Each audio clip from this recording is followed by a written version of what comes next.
नमस्कार दोस्तों, स्वागत है आपका आपके अपने चैनल खूनी बाबा पर, जहां हर रोज हम लाते हैं एक से बढ़कर एक डरावनी और रहस्यमयी कहानियां।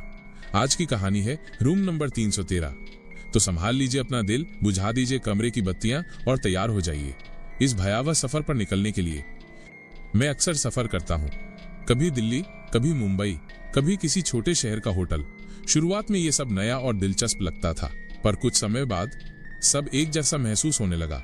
वही होटल की लॉबी, वही बनावटी मुस्कान वाले रिसेप्शनिस्ट, वही बेस्वाद खाना और वही उबाऊ कमरे। मुझे लगा था यह सफर भी ऐसा ही होगा, लेकिन यह सफर मेरी जिंदगी बदल देने वाला था। उस रात में एक छोटे से बिजनेस होटल पहुंचा, शहर के किनारे, कोई आलीशान जगह नहीं, बस रुकने भर की। रिसेप्शन पर बैठी लड़की ने मेरा नाम कंप्यूटर में डाला, फिर मुझे एक चाबी कार्ड दिया। रूम नंबर 313 सर, आपकी रात अच्छी गुजरे। लेकिन उसकी आवाज कांप रही थी, जैसे उसने मजबूरी में ये कहा हो। मैंने ध्यान नहीं दिया, बैग उठाया और लिफ्ट में चढ़ गया। तीसरी मंजिल पर पहुंचा। जैसे ही दरवाजा खोला, मेरे कदम रुक गए। वहां की हवा लॉबी से कहीं ज्यादा ठंडी थी। लाइटें मंद, सन्नाटा, डर पैदा करने वाला। मेरे जूतों की आहट गलियारे में गूंज रही थी। 313 गलियारे के बिल्कुल आखिर में।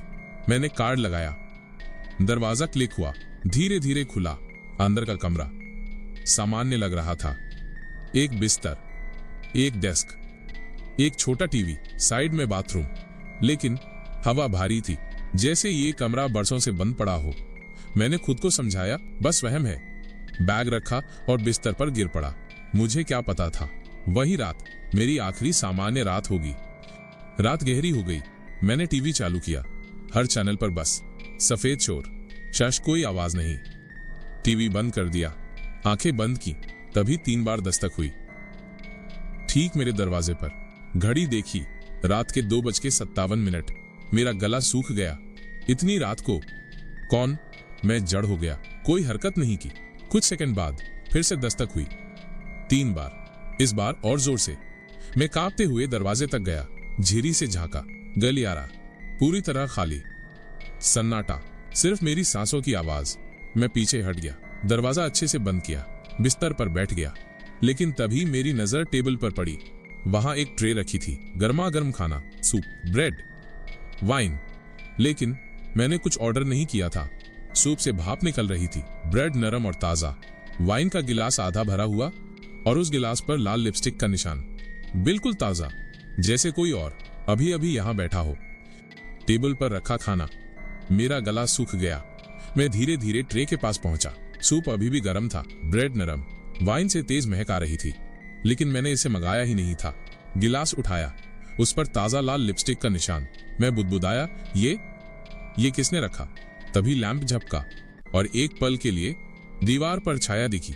कुर्सी पर बैठी लंबे बालों वाली औरत की छाया। मैंने तुरंत देखा, कुर्सी खाली थी। दिल की धड़कन बढ़ने लगी, हाथ कांप रहे थे। और तभी एक ठंडी फुसफुसाहट मेरे कान के बिल्कुल पास। अच्छा लगा। मैं पलटा, कमरा खाली था, लेकिन वाइन का गिलास धीरे धीरे ट्रे पर खिसक रहा था, जैसे किसी ने उसे धक्का दिया हो। मैं डर के मारे बिस्तर पर गिर पड़ा। तभी बाथरूम का दरवाजा धीरे धीरे चरमराकर खुला। अंधेरा, लेकिन वहां कोई था। एक परछाई दरवाजे के पीछे खड़ी मुझे घूर रही थी। मेरे कदम अपने आप बाथरूम की तरफ बढ़े। हवा और ठंडी होती जा रही थी। हाथ कांपते हुए दरवाजा और खोला। अंदर कोई नहीं, बस आईना। मैंने राहत की सांस ली, पर तभी आईने में देखा, पीछे खड़ा कोई, एक औरत, लंबे काले बाल, चेहरा बिल्कुल सफेद, होंठ गहरे लाल, फटी पुरानी ड्रेस, खून जैसे धब्बे। वो मुझे देख रही थी, बिना पलक झपकाए, बिना हिले, मुस्कुराते हुए। मैं तुरंत पलटा, पीछे कोई नहीं था। लेकिन जब फिर आईने में देखा, वो और पास आ चुकी थी। उसके होंठ हिल रहे थे, कुछ कह रही थी, पर आवाज नहीं आ रही थी। मेरी सांसें आईने पर धुंध छोड़ रही थी। दिल कानों तक धड़क रहा था। और फिर उसकी मुस्कान बड़ी हो गई, असामान्य, मानो उसका चेहरा फट जाएगा। मैं चीखते हुए बाथरूम से बाहर भागा, दरवाजा जोर से बंद कर दिया। लेकिन जब पीछे टेबल पर देखा, ट्रे गायब थी। सिर्फ वाइन का गिलास टूटा पड़ा था, फर्श पर बिखरा लाल द्रव्य। और उस दाग में धीरे धीरे शब्द उभरने लगे, 313, जैसे ये कोई चेतावनी हो, किसी की पहचान। उस रात में सो नहीं पाया। सुबह होते ही बैग उठाया और नीचे चला गया। रिसेप्शन पर वही लड़की थी, चेहरा पीला पड़ा हुआ, जैसे सब जानती हो। मैंने गुस्से में कार्ड काउंटर पर फेंका। रूम 313 में कुछ गलत है, वहां कोई है। उसकी आंखें डर से फैल गईं, हाथ कीबोर्ड पर रुक गए। धीरे से बोली, आपने उसे देखा? मेरे होंठ सूख गए। मैंने फुसफुसाकर कहा, किसे? उसने कांपते हुए कहा, आईने वाली औरत। मेरे पूरे बदन में सिहरन दौड़ गई। तुम्हें कैसे पता? वो बोली, सर कृपया जोर से मत बोलिए, मेहमानों को पता नहीं चलना चाहिए। लेकिन रूम 313 अब इस्तेमाल नहीं होना चाहिए था। मैं चिल्लाया, तो फिर मुझे क्यों दिया गया? उसकी आंखें मैनेजर के ऑफिस की ओर घूम गईं, फिर फुसफुसाई, क्योंकि कभी कभी कमरा खुद ही मेहमान चुन लेता है। रिसेप्शनिस्ट ने मुझे तुरंत एक नया कमरा दिया, रूम नंबर 210, साधारण, सुरक्षित, कम से कम दिखने में। मैंने राहत की सांस ली, सोचा अब सब ठीक हो जाएगा। लेकिन उस रात मुझे नींद नहीं आई। जैसे ही आंखें बंद करता, आईने वाली औरत का चेहरा दिखने लगता। उसकी खून से सनी मुस्कान, उसकी लाल आंखें, उसके होठों की बेमकसद फुसफुसाहट। मैं बार बार करवटें बदलता रहा और तभी रात के 3:13 पर ठक ठक ठक, दरवाजा नहीं बल्कि गलियारे के अंत से, रूम 313 की दिशा से मेरे कान खड़े हो गए। दिल की धड़कन बेकाबू। मैंने खुद से कहा, मत जाना, मत देखना। लेकिन मेरे पैर अपने आप उठ गए, जैसे कोई अदृश्य डोर मुझे खींच रही हो। धीरे धीरे गलियारे में चल पड़ा। हवा ठंडी होती जा रही थी, हर कदम के साथ सांसें भारी। आखिर में पहुंच गया। रूम 313 का दरवाजा हल्का सा खुला हुआ, अंदर से अंधेरा रिस रहा था और एक धीमी सी आवाज, टिक, जैसे गिलास टकरा रहे हो। और किसी की सांसें, धीमी, गहरी। मेरे गले से आवाज नहीं निकली, बस फुसफुस आया, नहीं, ये सच नहीं है। तभी दरवाजा अपने आप और खुल गया, चर्रर, और अंदर से एक ठंडी डरावनी आवाज आई, वापस आओ। कमरे के अंदर अंधेरा गाढ़ा था, लेकिन फिर भी मैं भीतर चला गया, जैसे कोई मुझे जबरदस्ती खींच रहा हो। हवा बदबूदार थी, सड़ी हुई खुशबू और इत्र का अजीब मिश्रण। पर्दे अपने आप हिल रहे थे, हालांकि खिड़की बंद थी। टेबल पर वही ट्रे फिर से रखी थी, गर्म सूप, ब्रेड और वाइन। भाप निकल रही थी, जैसे अभी अभी परोसा गया हो। मैं बुदबुदाया, ये फिर कैसे? तभी बाथरूम का दरवाजा धीरे धीरे खुला और आईने में वो औरत नजर आई। इस बार पीछे नहीं, सीधे मुझे घूरते हुए। उसकी आंखें खोखली, उसकी मुस्कान और चौड़ी, और उसके मुंह से खून टपक रहा था। उसने हाथ उठाया, आईने के अंदर से हथेली लगाई, और तभी मुझे कंधे पर ठंडा स्पर्श महसूस हुआ। मैं पलटा, वहां कोई नहीं था। फिर आईने की ओर देखा। अब उसकी हथेली खून से सनी थी और उसमें उभर रहे थे अक्षर, रुक जाओ। मेरा खून जम गया, गला सूख गया। तभी कमरे का दरवाजा जोर से बंद हुआ, धड़ाम, ताला अपने आप लग गया। अब मैं फिर से फंस चुका था, रूम 313 के अंदर। कमरा अंधेरे से भर चुका था, सांसें लेना मुश्किल। मेरे कदम पीछे हटते गए। तभी बिस्तर के पास वाली दीवार से कुछ हलचल हुई। मैंने ध्यान से देखा, एक परछाई, एक आदमी, उसका सूट फटा हुआ, चेहरा नीला पड़ा, आंखें खुली, पर उनमें जान नहीं। मैं फुसफुसाया, तुम कौन हो? वो कुछ नहीं बोला, बस घूरता रहा। फिर डेस्क के पास एक और आकृति, इस बार एक औरत, बिखरे बाल, चेहरे पर चोटों के निशान, होंठ कांप रहे थे, जैसे कुछ कहना चाहती हो पर आवाज बाहर ही नहीं आ पा रही थी। मेरा सीना कसने लगा, दिल जोर जोर से धड़कने लगा। और फिर खिड़की के पास एक तीसरी परछाई, फिर चौथी, फिर पांचवी। एक एक करके पूरा कमरा भर गया। पुरुष, औरतें, कुछ बूढ़े, कुछ जवान, सभी के चेहरे मौत से विकृत, डरे हुए, जैसे मरते वक्त उनकी चीख कमरे में कैद हो गई हो। मैं घुटनों के बल गिर पड़ा। यह सच नहीं हो सकता। लेकिन तभी सभी ने एक साथ मुंह खोला, धीमी टूटती आवाजों में बोले, तुम्हें यहां नहीं आना चाहिए था। मेरे कान सुन्न हो गए। आंखों के सामने अंधेरा तैरने लगा, लाइटें तेजी से झपकने लगी। टेबल पर रखा खाना जोर से जमीन पर गिरा। आईना दरारों से भर गया, जैसे मकड़ी का जाल, और उन दरारों में से उस औरत का चेहरा उभर आया। वही लाल होंठ, वही खून से भीगी मुस्कान। उसकी आवाज साफ गूंजी, अब तुम भी हमारे हो। मैं बेतहाशा दरवाजे की ओर भागा, हैंडल पकड़ा, जोर जोर से खींचा, पर वो हिला तक नहीं। पीछे से दर्जनों आवाजें गूंज रही थीं, रुको, रुको। मैं पूरी ताकत से दरवाजा पीटने लगा, मुझे बाहर जाने दो, कोई है, मदद करो। पर गलियारा खाली था, जैसे पूरी दुनिया गायब हो गई हो। जब पीछे मुड़ा तो आत्माएं और पास आ चुकी थीं। उनकी आंखें खाली, होंठ फटे हुए और हर चेहरे पर वही संदेश, तुम बच नहीं सकते। आईने की दरारें और फैल गईं। अब उसमें सिर्फ उस औरत का चेहरा था। उसने मेरा नाम लिया, धीरे धीरे, ठंडी सांस के साथ। मैं सन्न रह गया। तुम्हें मेरा नाम कैसे पता? वो हंसी, हड्डियां चटका देने वाली हंसी, और बोली, सबने मुझे बताया। तभी लाइटें फट गईं। कमरा पूरी तरह अंधेरे में डूब गया और अंधेरे में मुझे दर्जनों हाथ महसूस हुए, बर्फ जैसे ठंडे। मेरे हाथ, मेरे पांव, मेरा गला पकड़ते हुए, मुझे बिस्तर की तरफ खींचते हुए। मैं चिल्लाता रहा, लात घूंसे मारता रहा, मुझे छोड़ दो।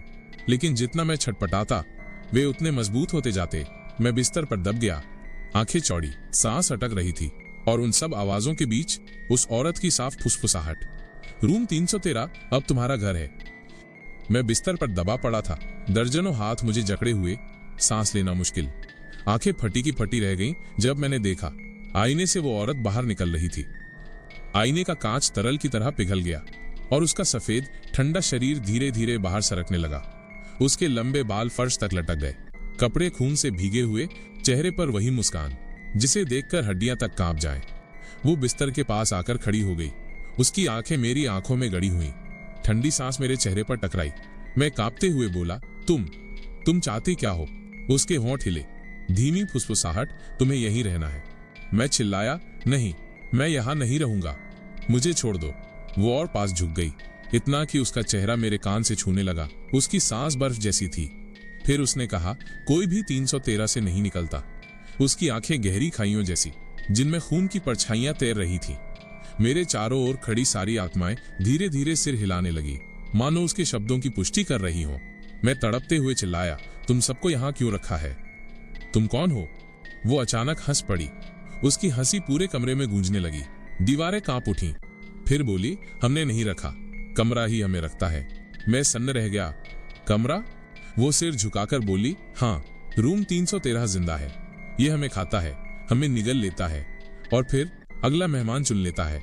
मेरे गले से चीख निकल गई। ये झूठ है। तभी आईना फिर से चमकने लगा। उसमें मैंने अपना ही चेहरा देखा, लेकिन मेरा प्रतिबिंब मुस्कुरा रहा था।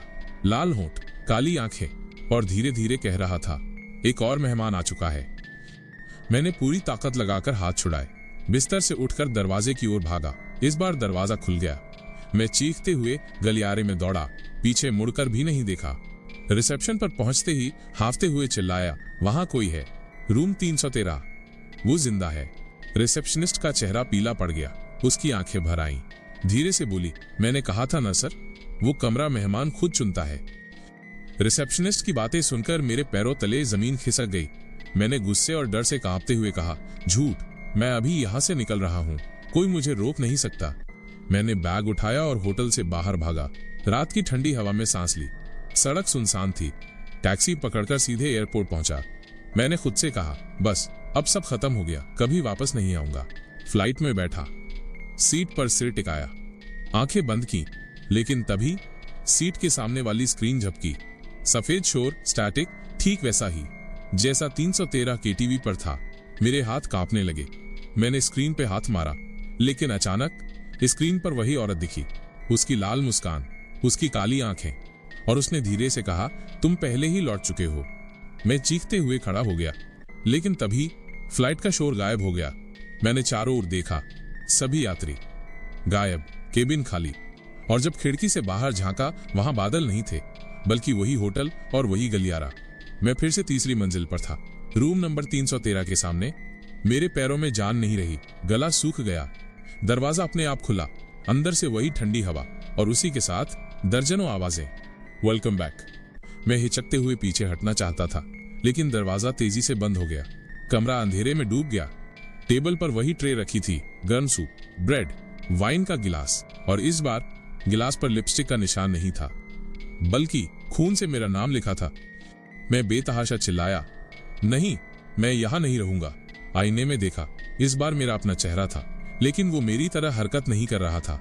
वो मुस्कुरा रहा था, धीरे धीरे होंठ खोले और मेरे ही स्वर में बोला, तुम अब कभी बाहर नहीं जाओगे, क्योंकि रूम 313 तुम्हारा नया घर है।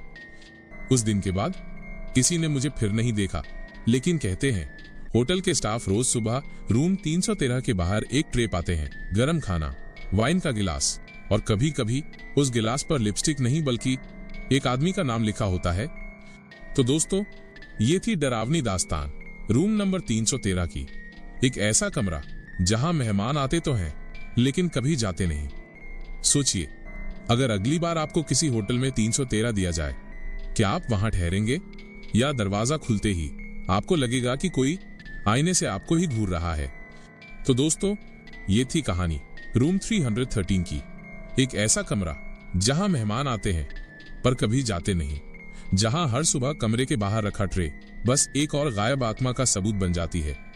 सोचिए, अगर आप किसी होटल में हो और आपको रूम 313 ऑफर किया जाए, क्या आप ठहरेंगे या फिर दरवाजा खुलते ही आपको लगेगा कोई आपकी ही तरह आईने से झांक रहा है? अगर आपको ये कहानी पसंद आई हो तो चैनल खूनी बाबा को लाइक, शेयर और सब्सक्राइब करना मत भूलिएगा, क्योंकि अगली बार हम लेकर आएंगे एक और डरावनी दास्तान जो आपके दिल की धड़कनें तेज कर देगी। तब तक सावधान रहिएगा, क्योंकि हो सकता है आपका अगला कमरा 313 ही हो।